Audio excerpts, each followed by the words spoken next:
Hello বন্ধুরা, সবাই কেমন আছো? আশা করি ভালো আছো। দেখো আমাদের থালাতে কি আছে আজকে। আজকে বাজার থেকে নিয়ে এসছে একটা কিন্তু বেশ বড় সড়ো সাইজের ইলিশ মাছ।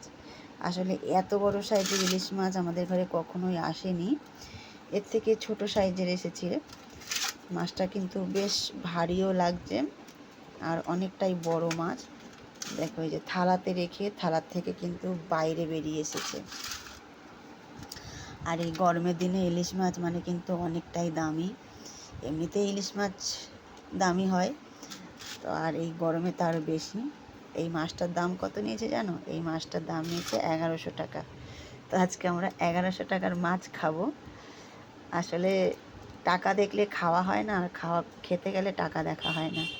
তো ভাবলাম আগে খেয়েই নিই, টাকাটা পরে দেখা হবে। দোকান থেকে আঁশগুলো ছাড়িয়ে আনা হয়েছে, তো একটু একটু আছে। এগুলো আমি ধোয়ার সময় আবার ছাড়িয়ে নেব। আর আমি এগুলো পিস করব ঘরে বসেই, কেননা দোকানে পিস করতে গেলে মাছের তেল টেলগুলো সব কিছু ওরা ফেলে দেবে। সব মাছ দোকান থেকে কাটিয়ে আনা হয়, এই মাছটা দোকান থেকে কখনো কাটিয়ে আনা হয় না।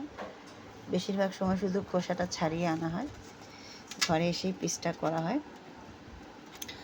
তো আজকে তো ইলিশ মাছের অনেকটাই রেসিপি হবে। অনেকটা বলতে কি,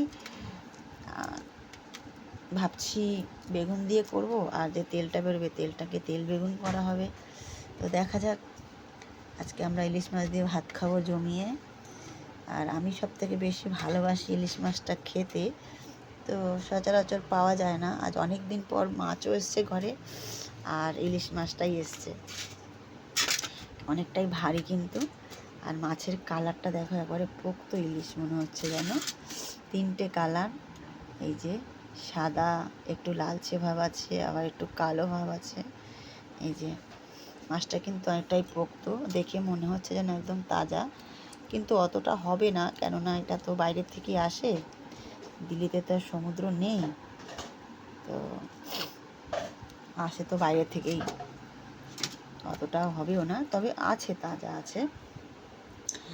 দেখে মনে হচ্ছে মাছটা বেশ ভালোই হবে, তবে কতটা ভালো হবে সেটা রান্না করে খেলেই বুঝতে পারবো। তো তোমরা কারা এই গরমে এরকম ইলিশ মাছ খাচ্ছ এবং খেতে মন চাইছে, সেটা অবশ্যই একটু কমেন্টের মাধ্যমে জানাবে। আর আমাদের বাড়ি ইলিশ মাছটা কেমন হয়েছে সেটাও অবশ্যই জানাবে। মাছের ওপরে হাত বোলাতে কিন্তু দারুণ লাগছে। এই যে, আর আজকে অতিথিও আসছে ঘরে, দাদার বউ। তো ও খাবে, আমরাও খাবো ইলিশ মাছ দিয়ে জমিয়ে ভাত। দেখো, তাহলে এবার কেটে নেওয়া যাক। ধন্যবাদ সবাইকে, টাটা, বাই বাই।